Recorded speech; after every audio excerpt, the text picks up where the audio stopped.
basketball game yesterday? It was a good basketball game on yesterday. Good one. Oh, that's what you wanted? Yeah, watch the basketball game. Oh. I feel so sorry for you today. Why you feel sorry? Because how about them Cowboys?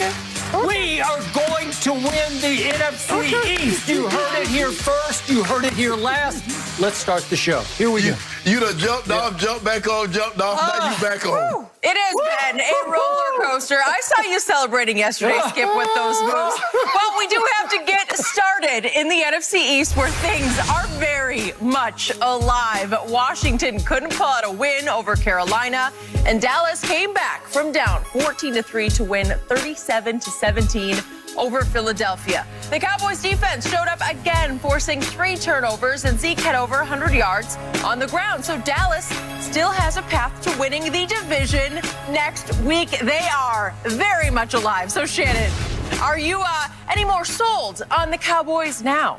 No, I'm not any more sold on the Cowboys now. They just happen to be playing the best football in a very bad division. And if you look at the teams that they beat the last 3 games, they beat Cincinnati, has 4 wins. The 49ers, their injury history and what's been going on with them, has 6 wins. And Philly have 4 wins. So all 6 of their wins this year have come against teams that's outside of the playoff picture. Give them credit. That's what you're supposed to do. You're supposed to beat the bad teams and give yourself an opportunity or a chance to make the playoffs. But Jalen Hurts didn't play well. Now, the questions that everybody had, oh, this is it. Jalen Hurts is the quarterback of the future. Carson Wentz is officially done. Now, I just want to know, what would the story be this morning in Philly or across the nation had Carson Wentz turned the ball over 3 times in the second half and didn't score a point? What would the storyline be? Because that's what Jalen Hurts did. Jalen Hurts turned the ball over 3 times, did not score a point in the second half. 3 turnovers in the second half. So this notion that Philly have found their quarterback of the future is not true, and it has not been true. But back to this. Skip, the Eagles aren't a good football team. And once Fletcher Cox went out of that ball game, now they could not generate the pressure with the 4-man. Skip, their secondary. I'm trying to think of another secondary that's as bad as the Eagles. They paid Darius Slay, and he likes to go by the moniker Big Play Slay. But it's Big Play the other way if you play in the Eagles. Michael Jacquet, I think that's how you pronounce his last name. He got so bad he became unplayable. When a guy in the National Football League becomes unplayable, it lets you know how bad they actually are in the secondary. And that's what's happened. But give the Cowboys credit, Skip. I will give them credit. They could have easily lost this game and we'd have been having a different conversation. But they did what they were supposed to do. But am I any more confident in them? And I remember telling you last week, Skip, I said, I hope y'all guys win this game, because I wanted to hurt a little bit more. Because if you get to this point and then you don't cross over, that's when it really hurts you, Skip. So that's what I'm counting on. Now, I'm very disappointed with Skip. We talked about this at the beginning. We talked about it in the middle of the week when we found out that Haskins had did what he had did last week after the Seattle game. They lost the game and he chose to go out. And so I had no confidence in him. Now, he just wrote himself a one-way ticket. I believe he was out of there anyway, but there's no question about it. I mean, if Ron Rivera could have, he probably would have shipped him out last night. But I'm not going to put it all on Haskins. The defense didn't do what they were supposed to do either, because they're a defensive-led football team. And I thought the Carolina Panthers was able to run the football. They did a good job of protecting Teddy Bridgewater, and he made enough plays. But give the Cowboys credit. Today, hey, not going to beat them up too bad, but to say this notion that all of a sudden they are a contender, no, they're not, and they will not make the playoffs. Well, wait a second. You concluded by saying give them credit, but your first sentence was you give them no credit. No, what I'm saying, Skip, look, they did what they were supposed to do. They beat a bad football team. See, you want to make it seem as if they beat Kansas City. You want to make it seem that they beat a team that's in the playoff. Name one team of those 6 victories that are currently in the playoff position. Name one. My turn. Shannon Sharp. For 3 straight weeks, you have picked against my Cowboys. You said they would lose at Cincinnati, they would lose at home to San Francisco, and they would lose yesterday at home to the Philadelphia Eagles. Yeah.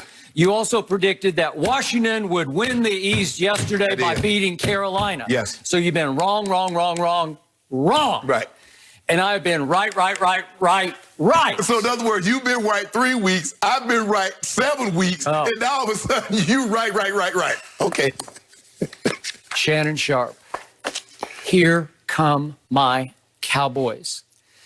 You should buy in because they are slapping you in the face with what they are doing. They have now taken the ball away 10 times in the last 3 games, and they've given it away only 1 time in the last 3 games.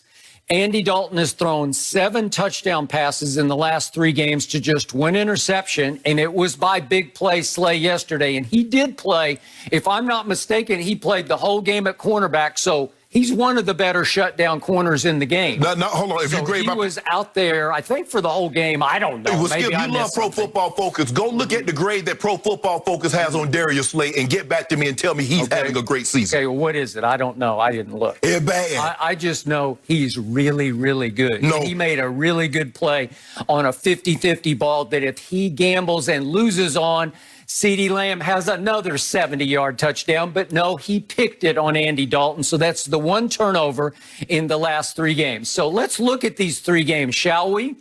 My offense went to Cincinnati and hung 30 on Cincinnati. And really? Pittsburgh then went the next Monday night to Cincinnati and managed to score 17 points. That's the same Pittsburgh that exploded yesterday on the Colts.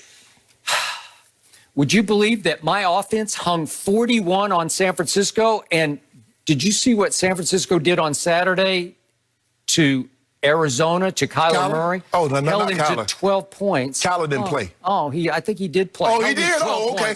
12 points and 41 we scored on them. Then yesterday we hung 37 more on Philadelphia. And just 3 weeks back in Jalen's first start, albeit against Taysom Hill, they held New Orleans to 21 points. So they're not that bad. Don't give me that bad.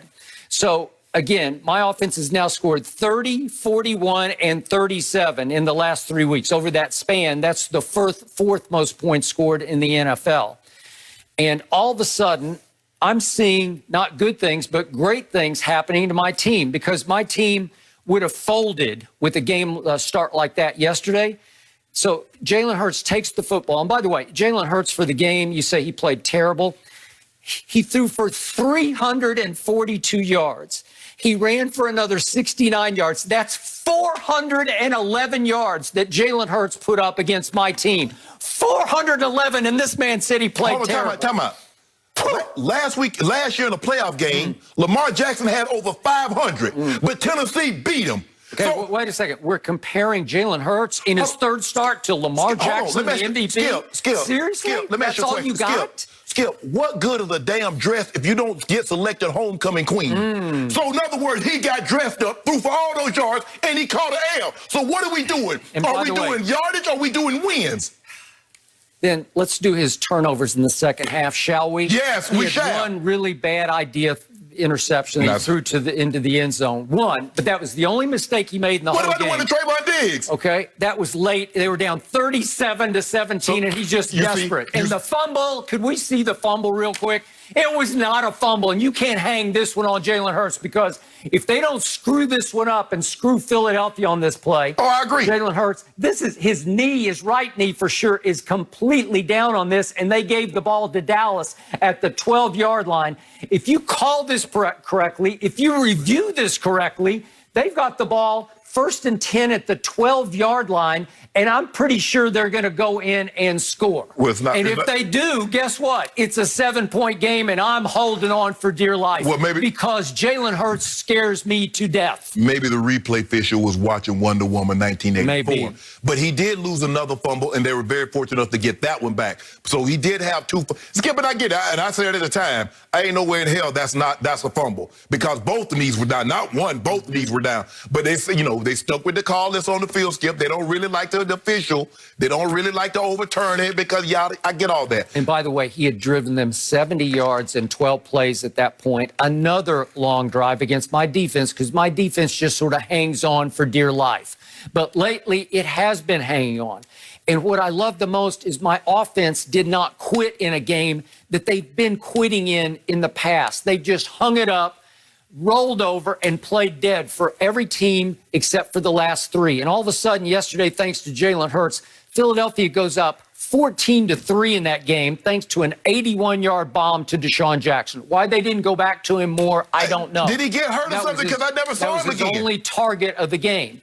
Now, he has a history against Dallas, a long history of disappearing. Here's the 81-yarder. And I've seen that movie before again and again and again all year. It did not surprise me. But what did surprise me, that was 5:08 left in the first quarter. My team did not quit. Here they came, and they went 63 yards in 10 plays, and they hit Dalton hit Gallup for 14, and then Gallup for a 21-yard touchdown, if we could see those, to make it 14-10 in Dallas. This is a different day in Dallas because they are not going to fold. Here we go. Great throw. Yeah, and nice tackle. Broke a couple of tackles. Thank you very much. And obviously, Gallup was on Michael Jacquet, undrafted Louisiana Raging Cajun rookie, and he was getting torched, and they yanked him late in the first half after he'd given up 182 yards. I don't care if you're throwing against William and Mary. I just don't care. It's hard to do what Andy Dalton did yesterday. He had 5 throws that went for 20-plus yards. When you look at this, he went 69 to Amari Cooper. He went 55 to Gallup. He went 52 to CeeDee Lamb for the touchdown, 35 to Amari Cooper, and 21 more that we just saw for a touchdown to Michael Gallup. Yeah. It's hard to do that unless you're pretty to very good. And he's got 3 stud receivers. But hold on. So why hasn't he done that before?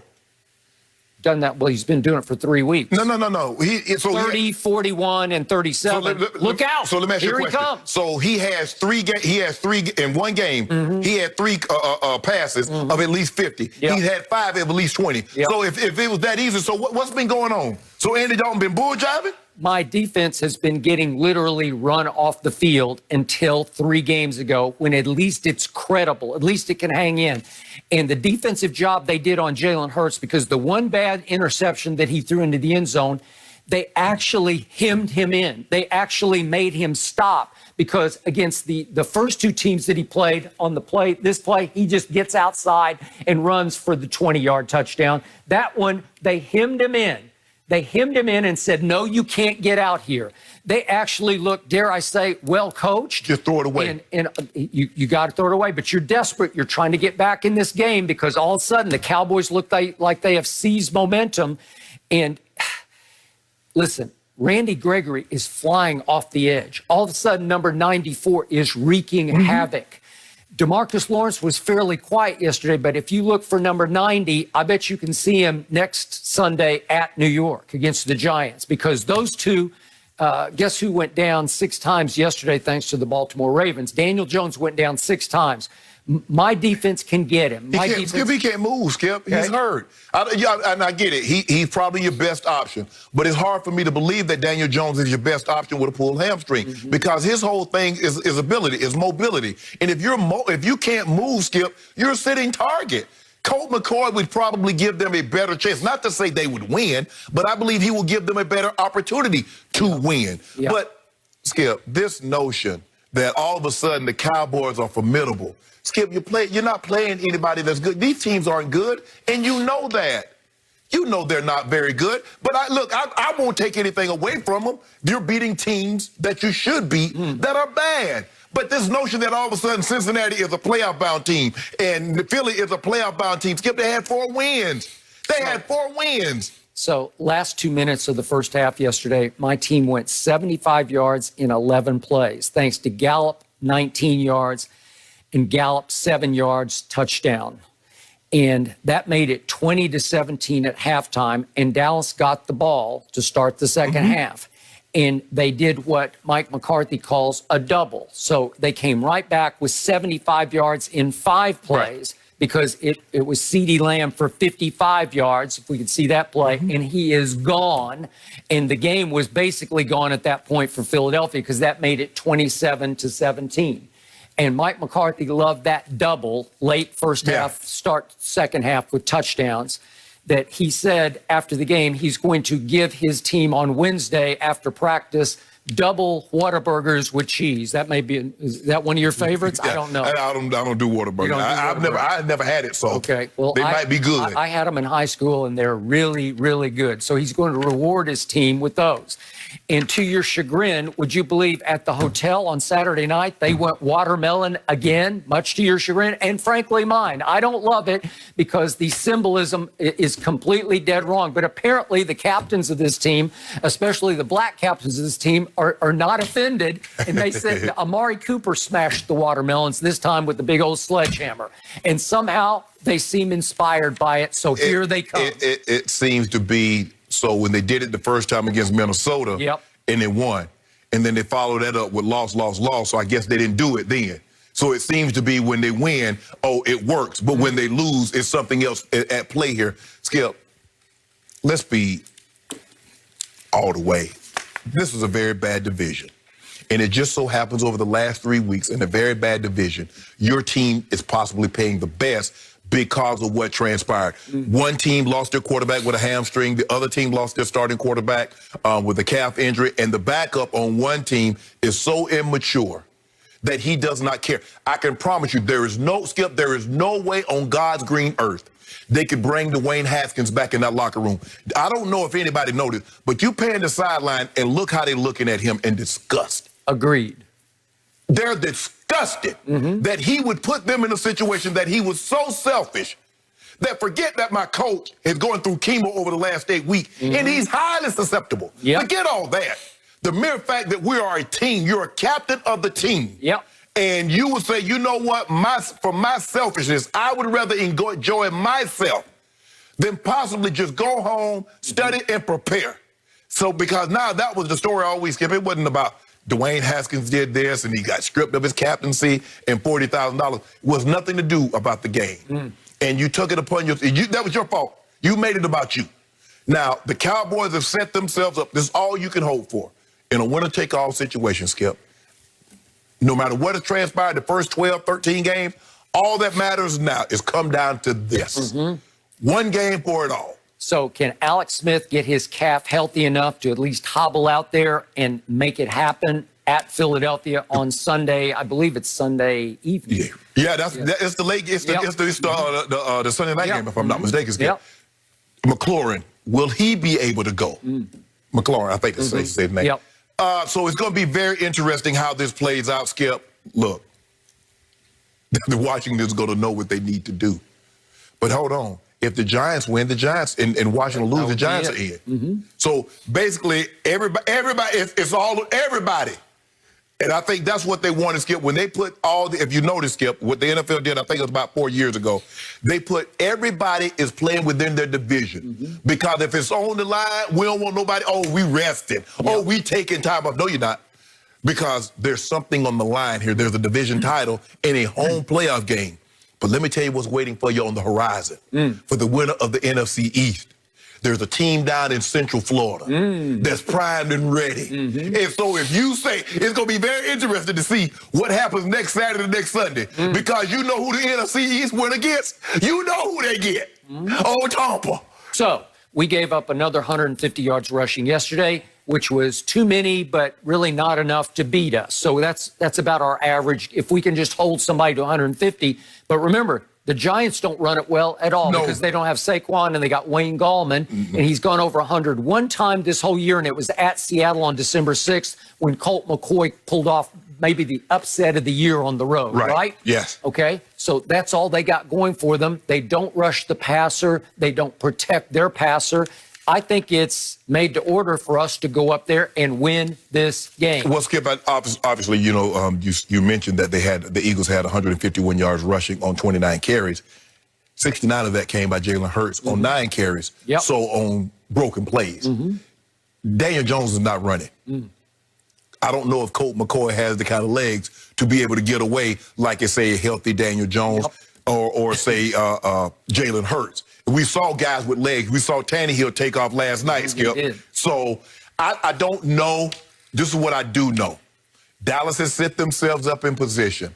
But if history serves me correctly, they've been in this position how many times before with Tony Romo? How many times before that we've seen them? All they had to do was win one game, win the final game, and they're in the playoffs, and they gag. They spit the bit. Andy Dalton, first 5 years in the league, averaged 10 wins a year, made the